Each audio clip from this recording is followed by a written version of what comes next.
السلام علیکم، بسم اللہ الرحمن الرحیم۔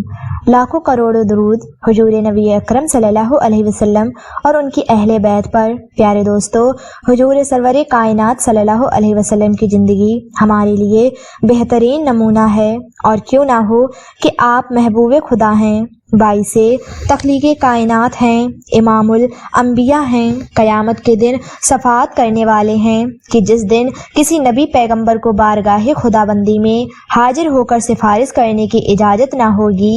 آپ کی شان اتنی ہے کہ اگر لکھنے کی بات کی جائے تو دنیا ختم ہو سکتی ہے، لیکن حضور کائنات صلی اللہ علیہ وسلم کی شان ختم نہیں ہوگی۔ اگر یہ کہا جائے تو غلط نہ ہوگا کہ شان مصطفیٰ کوئی ہستی جانتی ہے تو وہ رب کعبہ کی ذات ہے، اور اگر کوئی ہستی شان خدا سب سے زیادہ جانتی ہے تو وہ حضور کائنات صلی اللہ علیہ وسلم کی پاک ذات ہے۔ اور آج کا ہمارا یہ بیان حضور سرور کائنات صلی اللہ علیہ وسلم کی زندگی کا وہ واقعہ ہے جو ہمارے لیے مسئلہ راحت ہے، اور یہ واقعہ حضور صلی اللہ علیہ وسلم کی شیطان کے ساتھ ہونے والی ملاقات اور اس سے ہونے والے سوالات کے بارے میں ہے، لہٰذا ثواب کی نیت سے یہ تمام بیان آخر تک ضرور سنیں۔ اللہ پاک ہمیں عمل کی توفیق عطا فرمائے، آمین ثم آمین۔ اس سے پہلے کہ ہم آپ کو اس ہونے والی ملاقات کے احوال سے آگاہ کریں، یہ بتانا بھی ضروری ہے کہ جب رب کعبہ نے حضرت آدم علیہ السلام کی تخلیق فرمائی تو تمام فرشتوں اور شیطان کو آدم علیہ السلام کے حضور سجدہ تعظیمی کرنے کو کہا، تو یہ ملعون شیطان اس سے انکاری ہوا، تو اللہ تعالیٰ نے اس لعین کو لعنت کے طوق کے ساتھ جنت سے نکال پھینکا۔ چونکہ شیطان کے جنت سے نکالے جانے کی وجہ حضرت انسان ہوا، یعنی آدم علیہ السلام، تو اپنے حسد کی آگ بجھانے کے لیے شیطان نے اللہ کے بندوں کو سیرت مستقیم سے ہٹانے کا کام اپنے ذمے لے لیا۔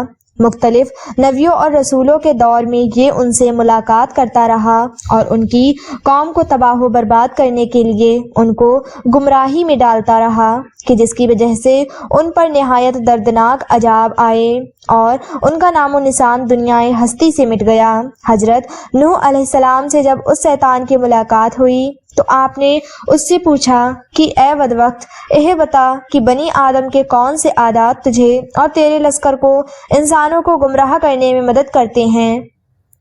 تو شیطان ملعون نے جواب دیا کہ جب ہم بنی آدم کو کنجوس، بخیل، بدخواہ، سرکش اور جلد باز پاتے ہیں تو اسے جھپٹ لیتے ہیں۔ جب کسی انسان میں یہ تمام عادت جمع ہوتی ہیں تو ہم اس کا نام شیطان مرید یعنی سرکش رکھتے ہیں۔ جب حضرت موسیٰ علیہ السلام سے شیطان کی ملاقات ہوئی تو شیطان نے آپ علیہ السلام سے کہا کہ اے موسیٰ، اللہ تعالیٰ نے آپ کو اپنی رسالت کے لیے مبعوث فرمایا ہے اور آپ سے ہم کلام بھی ہوا ہے، میں بھی خدا کی مخلوق میں شامل ہوں اور مجھ سے ایک گناہ سرزد ہوا ہے، اب میں توبہ کرنا چاہتا ہوں، آپ میرے پروردگار کے پاس سفارش کریں کہ میری توبہ قبول کریں۔ حضرت موسیٰ علیہ السلام نے اللہ تعالیٰ سے دعا کی تو حکم ہوا کہ اے موسیٰ، ہم تمہاری حاجت بھر لائے۔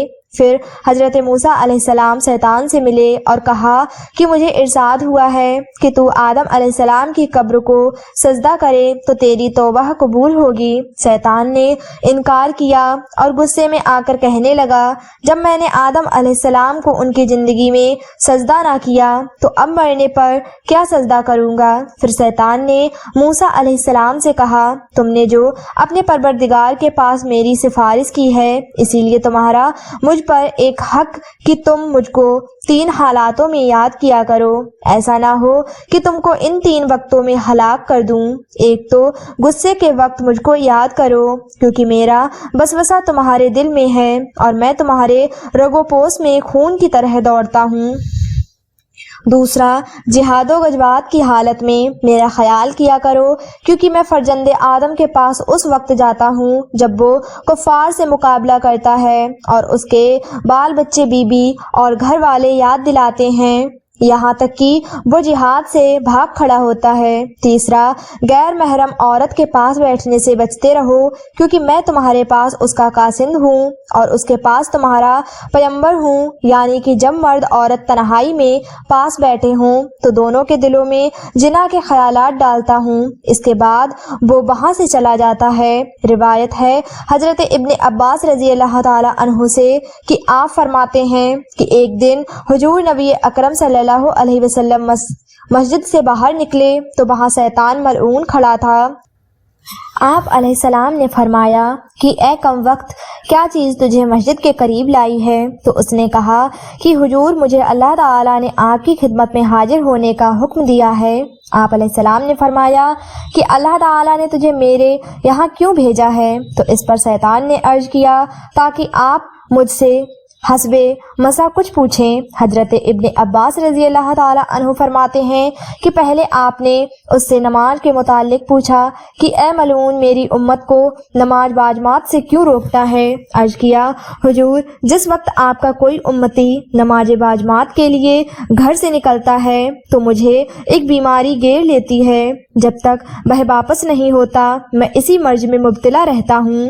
پھر آپ علیہ السلام نے پوچھا کہ تو ان کو علم و دعا سے کیوں روکتا ہے؟ عرض کیا کہ ان کی دعا سے میں اندھا اور بہرا ہو جاتا ہوں، مجھے اس وقت شفا ہوتی ہے جب وہ دعا سے فراغت پاتے ہیں۔ آپ علیہ السلام نے فرمایا ان کو قرآن پڑھنے سے کیوں روکتا ہے؟ عرض کیا قرات سے میں آگ میں پگھلتا رہتا ہوں، یعنی آگ میں جلتا رہتا ہوں۔ پھر آپ نے فرمایا ان کو جہاد سے کیوں روکتا ہے جبکہ وہ جہاد کے لیے نکلنے کا ارادہ کرتے ہیں؟ عرض کیا کہ جب وہ جہاد کے لیے نکلتے ہیں تو اس وقت میرے قدموں میں زنجیر ڈالے جاتے ہیں یہاں تک کہ وہ واپس نہ لوٹیں۔ اسی طرح جب وہ حج کو جاتے ہیں تو ان کی واپسی تک میرے گلے میں توق اور پاؤں میں زنجیر ڈالے جاتے ہیں۔ اسی طرح جب وہ صدقہ کا ارادہ کرتے ہیں تو میرے سر پر کلہاڑے چلتے ہیں جو مجھے ایسے کاٹتے ہیں جیسے لکڑیوں کو کاٹا جاتا ہے۔ اس کے بعد وہ ملعون وہاں سے چلا جاتا ہے۔ دوستو،